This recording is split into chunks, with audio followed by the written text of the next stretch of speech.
ఇది అహంకారానికి వల్ల వచ్చే మాటలేవి.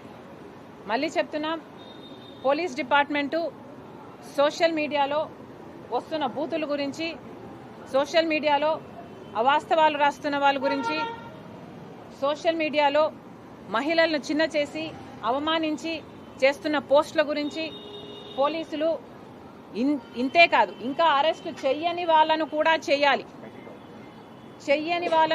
చేయాలి. ఏ పార్టీకి సంబంధించినా పర్వాలేదు, ఆఖరికి అది వైసీపీ అయినా, టీడీపీ అయినా, కాంగ్రెస్ పార్టీ అయినా పర్వాలేదు. అసభ్యకరంగా ఎవరు పోస్టులు పెట్టినా కూడా పోలీస్ డిపార్ట్మెంట్ చర్యలు తీసుకోవాలి, వాళ్ళని అరెస్టు చేయాలి అని కాంగ్రెస్ పార్టీ డిమాండ్ చేస్తుంది. ఇది ఒక పొలిటికల్ ఇష్యూ కాదు, ఇది ఒక సోషల్ ఇష్యూ. కాబట్టి సోషల్ ఇష్యూగా దీన్ని పరిగణలోకి తీసుకొని పాలిటిక్స్కు అతీతంగా సోషల్ మీడియాలో అసభ్యకరంగా ఎవరు ఏ పోస్టులు చేసినా, ఏ కమెంట్లు చేసినా కూడా పోలీసు వాళ్ళు యాక్షన్లు తీసుకోవాలి. గతంలో చేసిన కమెంట్లకు కూడా ఎవరు ఎంత క్షమాపణను అడిగినా కూడా ఇది క్షమించరాని నేరం. సోషల్ మీడియాలో నిజంగా చాలా బూతులు, తిట్లు, అసలు లిమిట్ లేకుండా పోయింది. కాబట్టి ఎవరు ఎంత ప్రాధేయపడినా మమ్మల్ని క్షమించండి అని సోషల్ మీడియాలో వేడుకుంటున్నా, ఎవరైతే బూతులు పెట్టారో వాళ్ళ మీద తప్పకుండా యాక్షన్ తీసుకోవాలి. ఇది ఒక పొలిటికల్ ఇష్యూ కాదు, సోషల్ ఇష్యూగా చూడాలని మరొకసారి పోలీసుల్ని మీరు చేస్తున్న పనికి అభినందిస్తూ కాంగ్రెస్ పార్టీ డిమాండ్ చేస్తుంది. అమ్మా, నేను ఇప్పుడే రెస్పాండ్ అవ్వటం లేదు.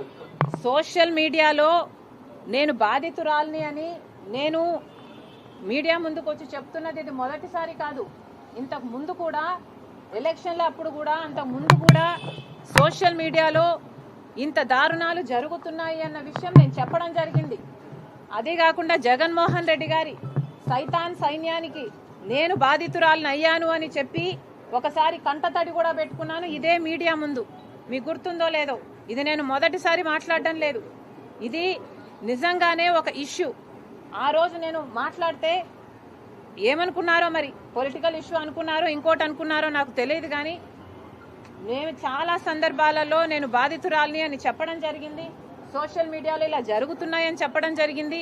అప్పుడే యాక్షన్ తీసుకుని ఉంటే ఇవి ఆగుండేవి. కానీ అప్పుడు జగన్మోహన్ రెడ్డి గారు ముఖ్యమంత్రిగా ఉన్నారు. జరుగుతున్నది జగన్మోహన్ రెడ్డి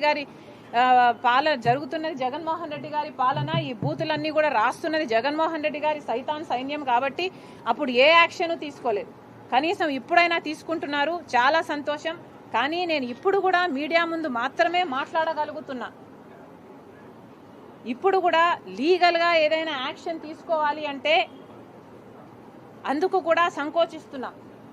ఎందుకంటే నేను ఒకవేళ లీగల్గా ప్రొసీడ్ అయితే వర్రా చెప్పినట్టు అవినాషో భార్గవో ఉన్నారు అని నేను లీగల్గా కేసు వేస్తే దానికి పొలిటికల్ ఇంప్లికేషన్స్ కూడా ఉంటాయని ఆలోచిస్తున్నా. నేను కాంగ్రెస్ పార్టీ అధ్యక్షురాలుగా నేను లీగల్గా ప్రొసీడ్ అయితే ఇది ఒక పొలిటికల్ రంగు దీనికి పూసినట్టు అవుతుందేమో అని ఆలోచిస్తున్నాం. నిజానికి ఇది పొలిటికల్ ఇష్యూ కాదండి, ఇది సోషల్ ఇష్యూ. దీన్ని అందరూ పొలిటికల్ ఇష్యూ కాకుండా దీన్ని ఒక సోషల్ ఇష్యూగా చూడాలన్నదే మా తపన. Madam, last question. చాలమ్మా.